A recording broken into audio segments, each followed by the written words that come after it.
La société, elle privilégie ceux qui marchent très rapidement, ceux qui apprennent vite. Mais c'est pas forcément le rythme du cerveau, c'est pas forcément le rythme du corps. Oui, il y a une urgence. Il y a une souffrance à l'école à la fois de l'élève et de l'enseignant lui-même. Moi, j'ai un petit garçon. Déjà, depuis l'âge de 7 ans, il me dit « je veux pas aller à l'école ». C'est pas normal. On a du mal et on s'aperçoit qu'ils ne savent pas apprendre, on s'aperçoit qu'ils ne retiennent pas les leçons.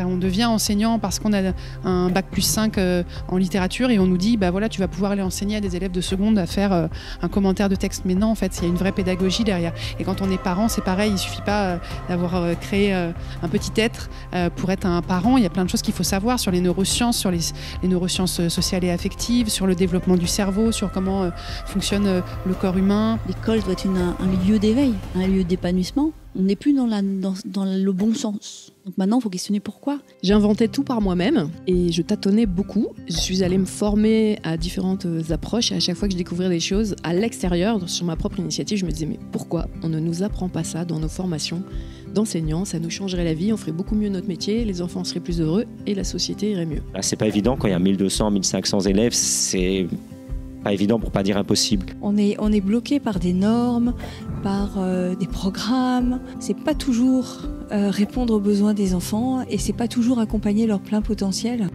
que de rester dans ces injonctions. Bah non, souvent ils rentrent de l'école, ils sont complètement vidés, anxieux et ils savent pas ce qu'ils vont faire demain.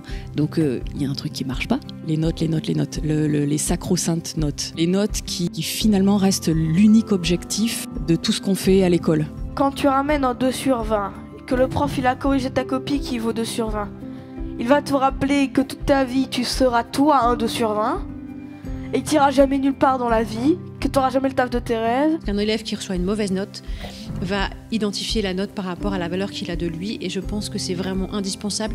Il y a urgence à ce qu'on aide nos ados, nos enfants à se dire que quoi qu'ils fassent, ils ont de la valeur et qu'ils méritent d'avancer et de croire en eux tout simplement. Quand je donne des formations pour les enseignants, ils me disent mais en fait on est stressé, on a trop de choses à faire, il faut faire le programme.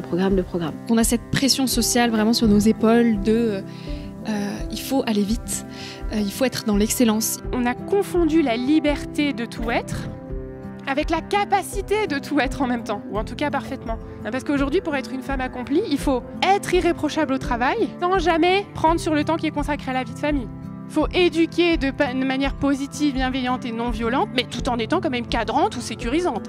Sinon, au supermarché, les gens vous font des gros yeux.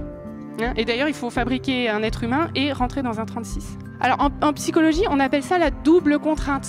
Dans tous les cas, tu n'y arrives pas. Dans tous les cas, tu perds. Les parents et les enfants n'ont plus de temps, n'ont pas assez de temps en fait ensemble, surtout pour les parents qui travaillent. Quand je suis devenue maman de nos aînés qui sont des jumeaux, ça a été un véritable tsunami. C'est-à-dire qu'en fait, je me suis épuisée physiquement, mais aussi psychologiquement, émotionnellement. Et du coup, je culpabilisais énormément parce que j'avais tout pour être heureuse, mais j'y arrivais pas. Je suis tombée en fait j'ai pu mettre des mots après, mais dans ce qu'on appelle un burn-out maternel. Je donnais des ateliers de parents et les parents, quand ils découvraient ça, ils disaient mais pourquoi j'ai pas su ça avant? Quel gâchis, quel dommage. Qu'est-ce qu'on souhaite dans notre société? C'est d'avoir des bons petits soldats, des gens qui remplissent des emplois, ou on souhaite avoir des êtres sains? Pourquoi je fais les choses? Au-delà de pourquoi je fais les choses, pourquoi je fais vraiment les choses?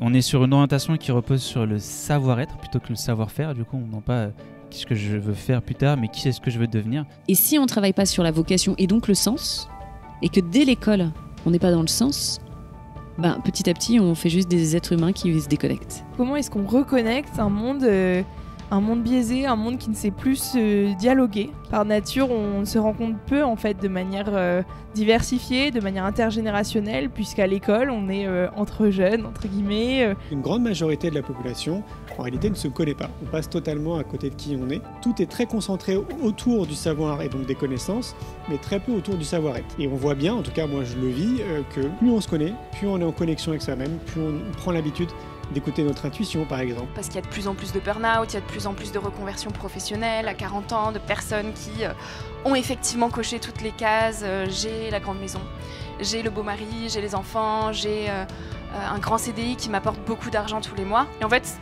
ok, mais il y a quoi après ça? Et la quête de sens, mais qu'est-ce que je veux faire dans cette vie, etc. Si pour être à l'école, on n'apprend pas à apprendre déjà, ça n'a pas grand sens. Parce qu'avant de vouloir apprendre quelque chose à quelqu'un, c'est important de lui apprendre comment arriver à l'apprendre. Souvent, des élèves qui sont en décrochage scolaire sont des élèves pour qui le primaire s'est très bien passé, mais souvent ils n'ont travaillé qu'avec leur mémoire à court terme. Et ils n'ont pas fait la mémorisation à long terme. Notamment dans le domaine scolaire, les élèves qui réussissent, c'est pas ceux qui bossent des heures et des heures le soir à la maison, parce qu'au bout d'un moment, ils exploseraient un peu en vol. Mais que c'est ceux qui sont présents à ce qu'ils font. Cet éloge de prendre le temps de le laisser lui-même intégrer en fait à son propre rythme ses connaissances, c'est ça qui va faire aussi en sorte qu'ils retiennent les informations. Quand j'arrive en classe, et ça marche toujours très bien, quel que soit leur âge, je leur dis un jour j'ai eu votre âge. Ça se voit pas, je sais. Vous n'êtes pas obligés d'en rajouter. Mais quand j'avais votre âge, le soir quand je rentrais chez moi, j'avais envie de faire autre chose que ce que j'avais déjà fait dans la journée. Si je recommence le soir à devoir faire ce que j'ai déjà fait dans la journée parce que j'étais pas présent, très vite j'abandonne. Et puis parfois je finis par penser que je suis pas intelligent. En fait, si, je suis très intelligent, sauf que comme je suis pas présent, je suis pas actif, attentif et actif, il se passe rien dans ma tête. On leur apprend comment fonctionne leur cerveau, comment ils peuvent apprendre plus efficacement. Alors on leur vend l'idée de vous apprendrez mieux en y passant moins de temps, donc ils s'en font. Les parents s'arrêtent au portail du collège. Oui, c'est ça. Symboliquement, ils n'ont pas le droit d'entrer, sauf s'ils sonnent et qu'ils ont rendez-vous avec... Donc voilà, il faut une fluidité, il faut une communication. Une astuce pour les parents, c'est déjà ne pas oublier que leurs enfants sont des enfants avant d'être des élèves. Faire un pas de côté par rapport à son propre passif d'élève. Il y a certaines choses qui n'ont pas été digérées, une scolarité un peu difficile. En gros, la classe autonome, elle se divise en 3 temps. On garde quand même ce cours un peu magistral, un peu classique, même si on échange beaucoup avec les élèves. Et en fait, la phase où je parle, ce n'est qu'un quart du temps. C'est que 25% d'un temps de cours. Ensuite, on a une phase de vérification, d'évaluation, pour ancrer vraiment la connaissance. Et puis 50% du temps, du coup, en fait, les élèves sont en autonomie et ils ont un plan de travail avec des ateliers. Et ils peuvent faire les ateliers dans l'ordre qu'ils veulent, avec qui ils veulent, autant de fois qu'ils le veulent. Ils peuvent s'arrêter au milieu, le reposer. Et ils apprennent en faisant. Et avec cette méthode donc de la classe autonome, moi j'ai vu des résultats incroyables, c'est-à-dire des élèves qui viennent avec le sourire en cours alors qu'ils n'aiment pas l'histoire-géographie, pas un grand amour de l'école. Le cerveau n'aime pas s'ennuyer, donc si on a écrit notre mot-clé, eh bien faire un dessin à côté, ça va permettre de mieux retenir l'information. Pour moi, l'urgence à traiter dans le système éducatif serait la relation. De par mon métier, je dirais la relation aussi au dessin, puisque souvent, en fait, on vient me voir, on me dit « Ah, je sais pas dessiner », alors qu'il existe plein de techniques extrêmement simples pour pouvoir représenter les choses qui nous entourent. J'ai apporté une sensibilité visuelle, en fait, dans le congrès, afin de pouvoir conserver une trace écrite, finalement, de tout ce qui a pu se dire, une trace dessinée, une trace colorée. Et je facilite, en fait, la compréhension de tous ces messages grâce à mes dessins. Le cortex préfrontal, c'est la dernière partie du cerveau qui se développe. Alors vous savez, on dit que le cerveau des enfants est en développement. Oui, il est en développement et jusqu'à très tard. Parce que finalement, il s'achève autour des 20-25 ans. Donc, toutes les réactions un peu dingues que parfois nos ados peuvent avoir, on se dit mais attends, comment t'as pu avoir un comportement pareil là, je comprends pas là, comment t'as pas réfléchi, t'as pas envisagé les conséquences. Ben non, parce que le cerveau il est pas terminé. Et chez les adultes, à qui parfois on dit exactement les mêmes choses, c'est pas qu'il est pas terminé, c'est qu'il n'a pas pu se faire d'une bonne façon pendant l'enfance parce que justement il y avait un climat extérieur qui n'a pas permis au cortex préfrontal de se développer correctement. Ensuite il y a la théorie de la neuroplasticité, donc là c'est le cerveau est malléable, les neurones vont vraiment pouvoir se développer en fonction des expériences sensorielles qu'on leur propose, privilégier les temps dans la nature avec son enfant, éteindre les gadgets électroniques pour vraiment se regarder dans les yeux, s'écouter. Je travaille sur une perspective positive du bien-être, non pas celle de la définition de l'OMS. Le bien-être, c'est 100% de sa forme complète, physique et mentale, voire des conditions socio-économiques agréables.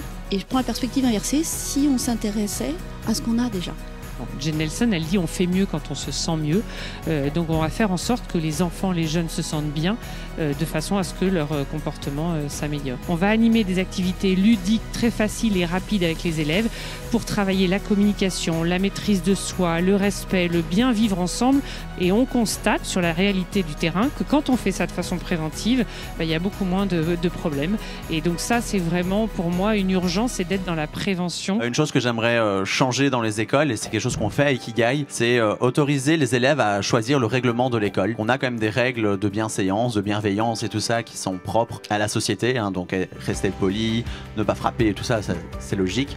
Mais toutes les règles d'ordre intérieur de notre école, c'est les élèves pendant l'atelier qui les ont créées. Donc l'enfant est acteur de son apprentissage, mais en plus de ça, l'enfant ou l'ado doit être acteur de son école. On a une grande culture d'un modèle éducatif unique pour les enfants en France. On a besoin d'appréhender des typologies d'enfants qui peuvent être différents dans un système qui ne fait pas appel au même mode d'encadrement, au même mode d'apprentissage. Quand on me demande de parler de mon métier, je dis toujours le même mot, c'est l'adaptabilité. Donc on a 50 élèves et à Ikigai, il y a 50 parcours. Chaque élève a des passions différentes, chaque élève a des facilités, des difficultés différentes, chaque élève a des envies différentes. Et donc on doit s'adapter en permanence. J'arrive, je pense que ma journée de travail va se passer comme ça. Jules va passer son examen plus tôt que prévu. Tu te retrouves à devoir t'adapter, à devoir répondre aux besoins des enfants. Alors c'est extrêmement fatigant, on va pas se mentir, mais c'est extrêmement challengeant. Moi, mon conseil, c'est en effet de travailler à mieux faire fonctionner son système nerveux.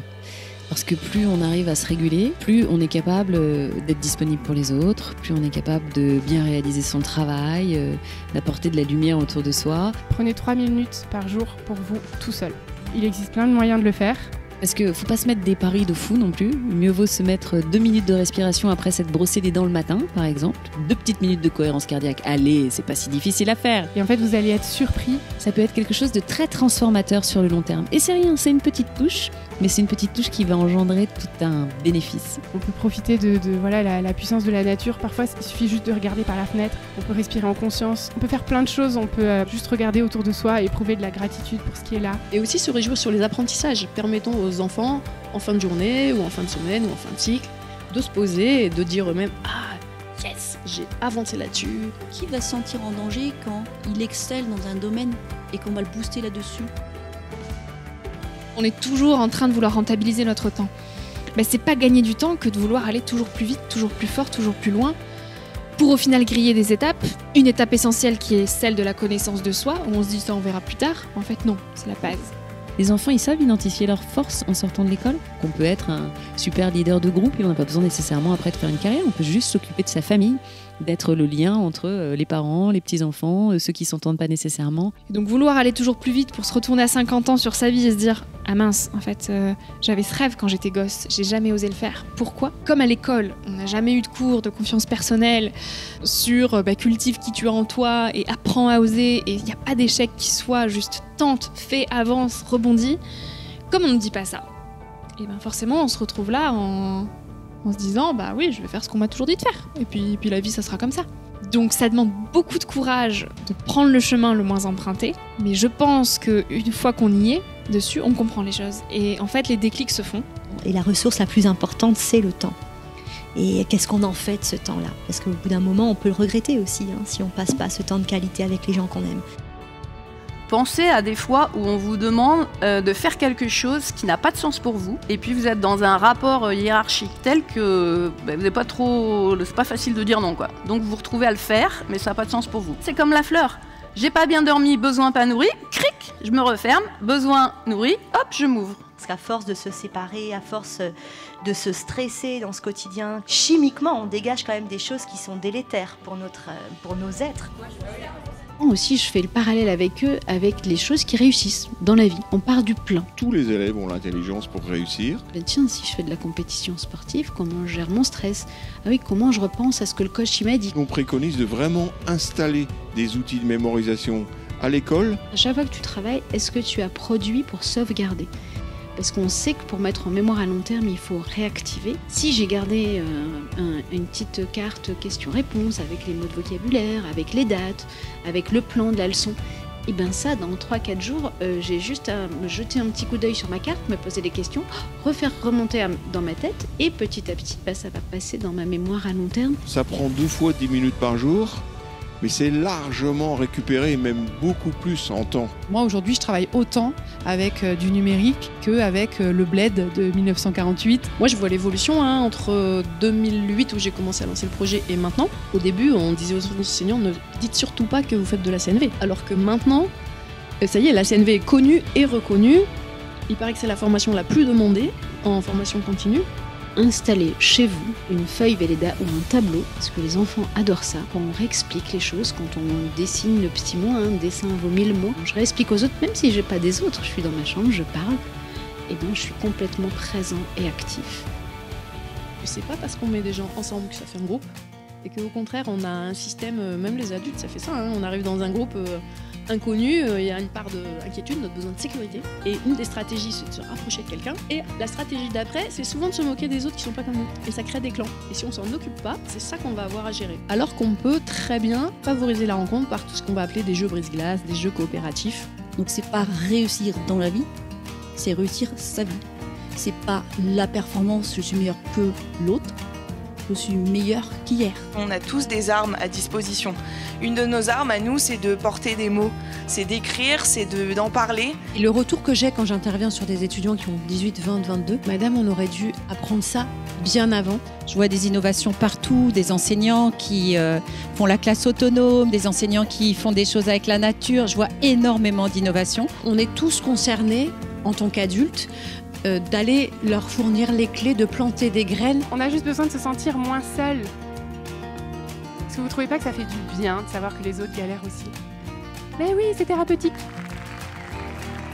Encore une super édition, là on est vraiment très contents. C'est notre 5e édition du Congrès Innovation de l'Éducation. Et quelle joie à chaque fois de participer à cet événement. J'avais envie de partager, de rencontrer plein de monde, d'entendre des innovations et de prendre une petite bouffée d'énergie positive. On est tous passionnés par l'envie de contribuer à l'éducation de nos enfants. C'est un peu le monde des bisounours pour moi quand je me retrouve au Congrès.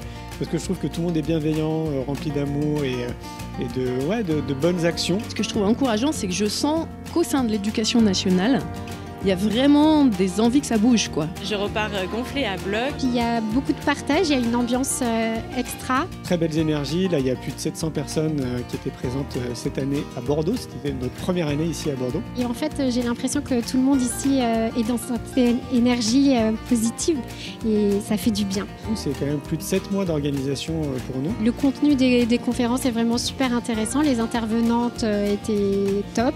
Je la voyais parler et je me dis...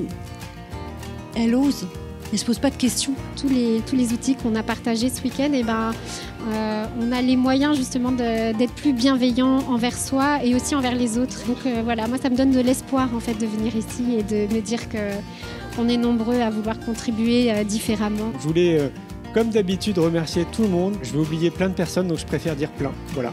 Toutes les personnes qui sont là, de loin ou de près, qui viennent à participer à cette belle énergie, à toutes ces informations qui sont véhiculées, qui est transmise par les bénévoles, les exposants, les conférenciers. On a hâte maintenant de vous retrouver au festival pour l'école de la vie. C'est la 6e édition en septembre 2024. Ce sera le 3e week-end de septembre 2024 à Montpellier, toujours au château de Flogéac. Je vous souhaite plein de bonnes choses, là où vous êtes, beaucoup d'amour.